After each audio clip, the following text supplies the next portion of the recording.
Yorana et Maeva sur la chaîne Tahiti Pratique. Chose promise, chose due, c'est comme ça que je dois commencer. Je vous avais en effet promis de répondre à vos questions par une vidéo et je commence aujourd'hui avec Olivier Tourette qui me demande tout simplement s'il y a des maraîchers et des exploitations agricoles à Tahiti. Eh bien oui Olivier, ici il y a environ 5000 exploitants agricoles. Pour la plupart, eh bien, ce sont des maraîchers qui produisent des produits que tu connais, comme par exemple les tomates, les salades, les aubergines, les courgettes, mais qui font aussi du taro qui est plus local et qui est très utilisé ici dans la cuisine locale. Tu seras surpris si je te dis qu'il y a ces exploitants utilisent des serres. Et oui, il y a des serres. Les serres permettent en effet bien de se prévaloir des intempéries qui peuvent être assez virulentes ici.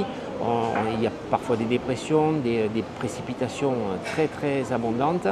Et puis ça leur permet dans les serres bien, de pouvoir contrôler la température, l'humidité ainsi que la ventilation. Et donc de faire des produits de qualité environ à tout moment de l'année et ne pas être restreint par les époques naturelles où normalement viennent ces différents produits. Mis à part les maraîchers, tu as aussi des gens qui font de l'élevage. Ici, il y a des bovins qui sont élevés, il y a aussi des porcs, nous avons aussi des poules, il y a des gens qui élèvent aussi, mais en plus faible quantité, des chèvres ou encore des moutons.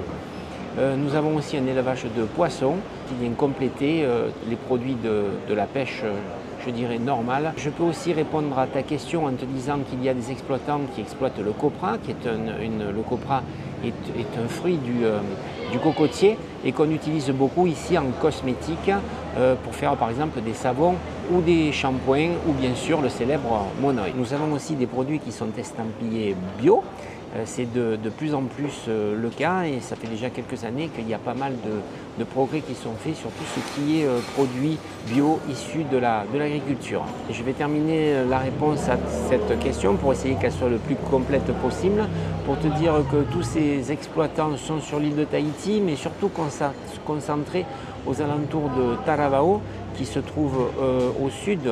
C'est un petit peu Taravao, la partie qui sépare ce qu'on appelle Tahiti Iti, le petit morceau de Tahiti avec le reste du Tahiti Nui qui est la partie plus grande. Et il y a donc l'isthme de Taravao et derrière il y a un plateau de Taravao où il y a des exploitations en altitude, on peut être jusqu'à 500-600 mètres d'altitude, ce qui permet déjà d'avoir moins chaud que quand on cultive sur le littoral. Les températures sont plus clémentes à cette altitude-là. Bien voilà Olivier, j'espère avoir bien répondu à ta question et j'invite tous les gens qui ont des questions, qui se posent des questions sur la vie à Tahiti parce qu'ils ont envie d'y venir en vacances ou tout simplement de s'y installer, à me les poser dans les commentaires de ces vidéos de la catégorie fac, donc foire aux questions. N'oubliez pas de liker cette vidéo si vous l'avez aimée. N'oubliez pas non plus de vous abonner à la chaîne. Je vous souhaite une bonne continuation et comme je dis d'habitude, franchement, on n'est pas bien à Tahiti. Nana les amis.